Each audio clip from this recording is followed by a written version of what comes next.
Okay, I think we have enough people to start today. Hey, Kyle. So our first action item is from Mikhail with maintenance and feature development for SROS 2. Would you like to kick off that conversation? Sure. So yeah, I just wanted to circle back. So now SROS 2 is officially a project maintained by the working group. It's been for the last 3 months, something like that. And I just wanted to see with you guys, because basically on the maintenance side, things haven't evolved much, meaning that Rafin is doing most of the reviews and I'm doing most of the bug fixes. And so I was just trying to gather more information, both from people who signed up to be reviewers and active maintainers, and from other people from the working group to see, well, what are the barriers or reasons, what can we change and improve to get more active contribution and maintenance from the working group on SROS 2. So it's a very open question. I'm just curious, how many reviews are coming through on a regular basis? Say how many reviews a week? Not many. I mean, over the last 3 months, it may have been I don't know, 1 a week, maybe even less. So it's not a very burdensome task. It's just that we established a pattern of having 2 approving reviews to get a bug fix merged. And so we need multiple people to spend this small amount of time on a regular basis. I'm trying to think, how could we get, should we in the forum, maybe in the Discourse forum or something, or could we have someone mention they need a second person, and if you're on the security working group, you need to, I'll say, you need to be an active participant in the reviews? Yeah, I think this is we established multiple I don't know, levels of involvement in the working group. The roles, yeah. The roles, yeah, that's the word I was looking for. And so there is a role of members, which are people just contributing or attending meetings without any responsibility. And then we have reviewers and approvers. And so people listed as reviewers do commit to watch the repository and review on a regular basis. And approvers commit to also do more mundane tasks of managing the working group. And members commit to triage. True. Indeed. And so I know the last 3 months are not very representative because it's been pretty crazy for everyone for multiple reasons. I just wanted to know if there is anything from already listed reviewers and then from other people in the working group that could be improved to what makes it hard to contribute or review things in SROS 2. And it can be documentation, it can be many things. I'm just open to hearing some feedback on that. So from my end and our end, I know, Mikhail, you requested help quite a few times over the past meetings, and I'm really sorry I haven't volunteered for that. As you pointed out, it's been pretty hectic on our end, and especially trying to get everything together. So I don't know what's the membership status I have right now. Kyle, I think you assigned it at the end. But I can, thank you. I can commit to a higher level of involvement in SROS 2. This is something we've been pushing internally for quite a while. Frankly speaking, I was expecting to be fully involved into it by now, but for obvious reasons, we had to kind of push a bit our roadmap. I can tell you that currently, as the outlook internally is that by latest, and by latest means that's our hard deadline, September, I personally should have bandwidth to start putting my personal time into SROS 2, contributing with more features, reviewing existing ones, triaging and so on and so forth. So I'm expecting this to happen at some point within the summer and latest within September. Might be that something comes up and I just get bandwidth starting from the end of September, something like that. But from September on, I do expect to put some additional time, hopefully to push in all of these things. I know you guys have been doing, mainly you, Mikhail, and you guys, roofing together. This is, I think this is the best I can do right now. I'm so sorry I cannot commit right now. I would love to. I don't know. This is This is awesome. Like, I mean, I'm not trying to blame anyone. I'm really happy to see people like interested in contributing. Like the main reason I was bringing it up is because like yeah, it's been pretty hectic for the Foxy release, and it felt pretty lonely on the maintainer side of things. And so I'm just trying to be sure that for the future we have like more bandwidth and resources for this kind of times. And that's awesome to know that like you've been pushing for it internally, and that's going to happen on your side. That's really great. Could we set a little goalpost, maybe to start gathering tickets under a GitHub roadmap for the next release? I always hope it's helpful to organize what we want to focus on. That might help sounds like focus the eyes. Yeah, milestone, you mean, on SROS 2? Yeah, we just have a little GitHub milestone on what we want to do for at least the next release. Yeah, seems reasonable to me. And then that's something we can all work toward together. last one. Yeah, that sounds really awesome. And so I just, do you think we should put in this milestone also? Because I think the hardest part is the recurring maintenance stuff. It's like CI, like getting CI to pass for Foxy has been like a very long and tedious job. Well, and it's been well outside of SROS 2 as well, right? Yeah, it's been, but it's still kind of in the scope of the working group. Like No, certainly. I'm just trying to clarify for everybody. yeah, for sure. But what I mean is like as a working group, as people like sitting on the TSC, and like we have privileged contact with Open Robotics, so I'm pretty sure we could have gathered more attention from them as well by pushing on this end. And so I guess what I wanted to know is like, do you want to put a milestone with also all the recurring like, hey, security should work on Cyclone DDS, should keep working on Cyclone DDS, or hey, CI should keep passing, or is that something that should just like how can we keep that in front of our eyes, even if it's recurring tasks? Yeah, if you put it on the milestone, I suspect we would just eventually mentally filter it out because it would always be there. You know what I mean? Yeah, exactly. That's my concern. Yeah. Yeah. That's a good question. I'm not sure how you account for that type of thing.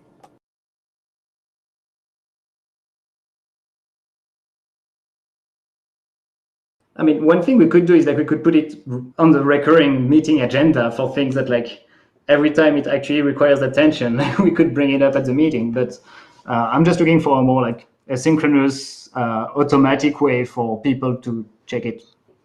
I think I really like the idea of adding it to our sort of our agenda with where we need help.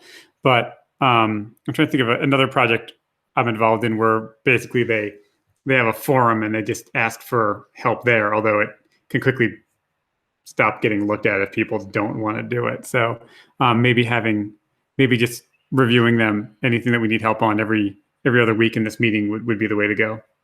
Well, and just turning it into actual issues. You know, the recurring task is to make sure it's passing, and if it's not, then there should be an issue someplace, and that can be on the roadmap, you know, on the milestone. Yeah. And so, yeah, sorry, go ahead, Mikhail. I'm agreeing with you. You're right. Oh. You should have issues for things that have issues so that we actually address them. I fully support the idea that was launched by Mikhail of dedicating some time at every one of these meetings to review what's the landscape of tickets. within the projects we are supporting within the working group, because otherwise it just gets complicated to follow up. Like 5 minutes where one of you guys could, or even myself, I don't know, but someone should just get a look at that and then just dedicate like a few minutes to just go through that and say, well, this is what's happening, and kind of like go through this milestone board or whatever we come up with. Okay, so how do you guys think we could do, like, for example, if I put a project board on the ROS security repo organization, I don't know what that is, and we go just through that board on a weekly basis. Like, I've seen other working groups do that, like the tooling working group. Yeah. And then we could just like dedicate a small amount of time that we will respect. I know for this case, I'm already over by half the time. So I don't want to spend more time on this, but are you guys interested in having a Kanban board that we would just go through every meeting briefly? Yeah, I think that makes sense. Can that be cross-project? I remember Open Robotics ran into some weirdness with that as well, and they ended up using a third-party project or a third-party product of some kind. Yeah, that was, I'm pretty sure that may still be an issue. We may need to look for something else than GitHub project, but yeah. But like the general idea, yeah, good. I definitely support the general idea. It's just a question of whether GitHub is actually going to work for that. So let's do a little bit of investigation. Awesome, thanks. That's it for now. I just wanted to gather feedback. So I'll try to come up with a board, or at least an idea of where to host such a board by next meeting. Cool. Yeah, that sounds great. We've taken some notes and we'll get it fixed. Next topic. Victor, you're going to tell us about the RVD. All right. So let me share my screen. So I'm first going to share here a link to the paper we cooked a while ago. And then with this, I'll just share it so that I can walk you through it. All right. So can you guys see my screen right now? Yep. Cool. Yep. So I'll try to be brief for the sake of time. And essentially, I'm going to quickly walk you guys through kind of like some of the main principles that motivated the design of this database, which are summarized here in the introduction. So we've spoken or written about this in the past also in some of the discourse posts.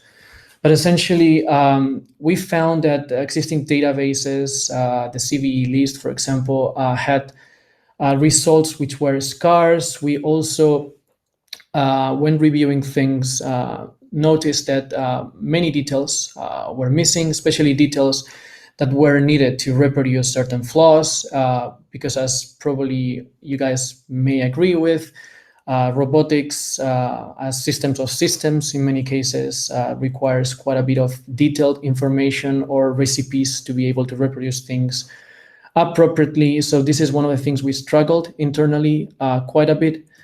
Triage wasn't that easy nor done when we started taking a look at this in robotics or robot-related tickets, which was something that we found some issues with, especially because it seemed that discussion wasn't encouraged. Like most of the databases we found and the discussions we had with database owners, including the PoolDB guys and some others, which were private and public, essentially didn't encourage for public discussion. And we as roboticists and interacting with GitHub or GitLab are kind of like used to that, having a ticket where you can just interact with your team or with the community. So that kind of situation is something we were aiming for and missing. So it also became one of the principles we wanted to include. Then one of the desires we've been having for quite a while is the assisted reproduction of flaws. It's just not that it's complicated to reproduce certain flaws in robotics. It's also that anything that can speed up cooperation in security is essentially increasing the efficiency of a security team like ourselves as the security working group in ROS2. So this also became one of our core goals. And with that, we kind of like started prototyping this concept of robot vulnerability database, or RVD for short. I think I started working on this around 2018, late 2018. But I've put in time every now and then. Mostly I put time last year to push this paper forward, and also has some baseline from where we could build more statically, but still there's lots of things to do. And that's, I think, why it's so interesting to get this into, well, at least this group's interest. I will skip most of this. Something interesting is that we also did a bit of review of the sharing model for vulnerabilities. We spoke with the VulnDB guys and asked why they had adopted that and not others, and so on and so forth. Essentially, RVD adopts a fully available model for the most part. It means essentially that for what's publicly available, it's fully available, but we've also created some wirings that allow companies and users to have their own copies of RVD privately. And we ended up doing this because we realized very quickly that while interacting with customers or with stakeholders that required privacy and confidentiality, they essentially were not going to accept that we just pushed things publicly. So while we always encourage disclosures, there is a chance to essentially use other, let's say, repositories to hold these tickets, hopefully temporarily. At least that's what we strive for. And currently, I think there's GitLab wirings, and there should also be GitHub wirings. The taxonomy is available. I will not touch into this right now. It's also in the appendix in this article. So you can have a look and send us feedback, or just open a pull request. That would be awesome. We haven't reinvented the wheel on this. The taxonomy builds on top of prior work from another European project called Robust, that was presented actually in ROSCON 2019, I think. So in that sense, we've tried to reuse as much as we could. Access control wise, essentially, there are no restrictions for visualizing the database, but if you want to interact with RVD, you need to have a GitHub account. I'd love to bypass this limitation, but the current implementation, actually GitHub just imposes this limitation. So currently, this is one of the trade-offs we have to accept for using GitHub. The user interface and the review process are very GitHub-like. Essentially, the interface is exactly the GUI from GitHub, and the review process just follows with what a usual issue in GitHub is. Maintenance-wise, we've tried to automate as much as possible. There's lots of things to still do, but there is already some level of CI and CD implemented. Everything uses GitHub Actions. One of the cool features is actually that there is a duplicate and deduplicate checking. It essentially uses an external library, which essentially implements regularized logistic regression with active learning. The library itself is called dedupe. And essentially, you just need to train based on a data set, and then based on that, it does a pretty fine job. From time to time, it needs to be retrained, but so far, it seems it's rather okay. So the article ends with analyzing the existing results at the time, making some plots, and based on these statistics, arguing essentially what's the bias. So this data is not updated anymore. There's much more and many new vulnerabilities. So if you guys are interested, I highly encourage you to go and check RVD directly, which looks like this right now. So there is this README is automatically generated for every action that's been captured within the CI system, which essentially is modifications in issues or commits. Right now, many more can be enabled and can be considered as triggers, but right now those seem like reasonable for the maintenance we wanted to implement. These tables are auto-generated, and it does classify things based on the component, robots, and vendors. Of course, many more classifications can be done. One of the core aspects of the database is that it's essentially classified and organized based on tickets, labels. The main labels are explained right over here. The meaning of what an open ticket means, what a closed one, the one with the invalid label, and so on and so forth. Some of them are just self-explanatory, but there's right now like a significant number of labels. Last time, more than 250, 268 right now. So quite a few of them. So I More. have a question for you, Victor. So I'm just looking at the classifications up here. How are you generating that? Like I'm thinking of CVs with their CVSS scoring. How do you rank a vulnerability? So I'll get into that just in a bit. Maybe if you give me just a few seconds, I'll finish in this. But shortly, we use right now two. Let me just real quick just try to touch into that. So the severity assessment, which is I believe, Joe, what you're asking, is not in this section. So this is one of the tickets out of the many available. And right now we're using two severity scoring mechanisms. Many more can be added.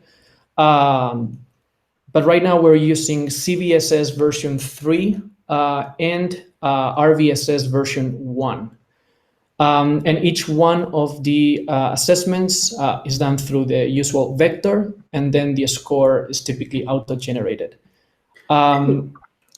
So with your, I bring this up because we have a guest on the call today, Jano Spring from the Software Engineering Institute at Carnegie Mellon, who is working on something called SSVC, which sort of takes a different approach than CVSS, looking more at the, I'll say as a system owner, I'll say the system owner's impact rather than the scoring impact. And I kind of, after hearing this, Jano, is there anything quick you want to say on the SSVC? Yeah, I can, but I don't. I mean, I can certainly take questions about it. I think that it is definitely could be really helpful here. We can be a bit more tailored to this. And I have some feelings about, CVSS not being suitable for something like robotics, and I think we've tried to address that. But Victor, what are you thinking? So I think you're right. I think that's exactly the reason why a couple of years ago, together with a few colleagues, we started reviewing CVSS and came up with this RVSS, which is essentially an extension of CVSS version 3 towards considering the subtleties of robotics. I probably think we're going to organize a dedicated speech on RVSS. So I don't know, should we push the discussion on that for that particular session, or shall we maybe just engage into that right now? If you guys want to do it, I'm totally okay with it. I prepared a bit more of information for RVD. Joe, what do you want to do? Well, I mean, if people are, I always would rather have people ask questions if they're engaged right now. But if nobody has a question, we can keep going forward with your presentation. Anybody have thoughts on RVD? And okay. I was wondering what organization is doing the coordinated vulnerability disclosure that populates the RVD? Right. So right now, currently, most of the tickets are populated by us. There are some that have been sent to us privately, and we are still populating it with the data we receive. There's also the chance to just populate it like yourself. You can create a new issue right here. And there are a few templates available. And these templates essentially recommend the right way to fill it based on the taxonomy we have defined, which is available from right here. But as of now, we definitely need more contributions from third parties. Will you also publish anything that comes to the RVD over to like the NVD and MITRE? Because my concern here is as as we're trying to get ROS adoption in greater, I'll say in the greater enterprise and IT space, the companies who are bringing up new devices, we don't want to have to go in and explain that, no, we don't use CVEs, we use RVDs, right? So it's just, I want to make sure they're represented in both databases. So we don't need to, where you have to look in multiple sources for security information about robotics. Right, and that's something I think we discussed in the past. We interacted, I think you yourself and I, Joe, in this course, and already in the past, I think I did answer that. So the rationale for RVD is not to duplicate existing databases, like the NVD, you just mentioned it, which is a great source. So we fetch data from all those sources that is robotics or robot related. So we're constantly having tasks that fetches and looks into those existing databases, and it essentially brings them into RVD. Now, the reason why we have RVD identifiers is not because we want to duplicate identifiers, it's because we are required to have them as a CNA. This is a requirement that MITRE imposes on parties that essentially act as CNAs. And we as a CNA acting on some robotic components need to comply with it. But every single one of the tickets that's available within RVD, for example, this one, have their own CVE ID. So this is already the provided CVE ID. Then it also has an ID, which in this case, since it's the robot vulnerability database, corresponds with the number of the issue. It's always the same. So it's simplified to that extent. So by no means we aim to replace or conflict with it, quite the opposite. Actually, one of the good things about us maintaining this vulnerability database is that by doing so, we're able to track the status of existing robot vulnerabilities across different vendors. And we are also able to identify tickets or flaws that don't have CVE IDs, and we can contribute by essentially helping interact with the manufacturer and assign CVE IDs as appropriate. So we're in constant cooperation actually with MITRE and with the whole, I would say, CNA structure worldwide. Does this answer your concern? It sure does. Now, we only have a few seconds left before the end of our call. But so your answer was quite helpful there. So maybe we can either continue this next time, or it would be interesting. I shared in the link, in the chat here, the SSVC doc that you might want to take a look at. And any other questions for Victor before we wrap today's meeting up? Okay. I think that you might be interested in the coordinated vulnerability disclosure guidance as well. I put a link in the Google Doc. Yep. Thank you so much. I definitely checked that. And by the way, real short, for the sake of time, we definitely should follow up on this discussion on scoring systems. I would love if you can tag along next telco. I'm very, very happy and looking forward to get your insights into how we can get better scoring on and overall better prioritization for robot flaws. This is something we're very concerned about. So your insights and expertise would be super helpful. Sure, can do. Victor, would you be interested in having some kind of like Q&A outside of this call before next time we talk about it, just in case like people have questions? Is it possible to do that over like either Matrix or like any asynchronous place where we can just ask questions related to this presentation? Sure. So I'll do one thing. I had prepared kind of like a walkthrough through the tooling. There's a command line based tooling. I had just prepared like a short 5-minute kind of like pitch on that, but we won't be able to do it. So I'll just post it publicly, and then guys feel free to just ask anything. Matrix will do. Sounds great. All right. Well, thanks everybody. Appreciate you all showing up today, and have a great day. Likewise. Bye-bye, everyone. You as well. Take care. Bye.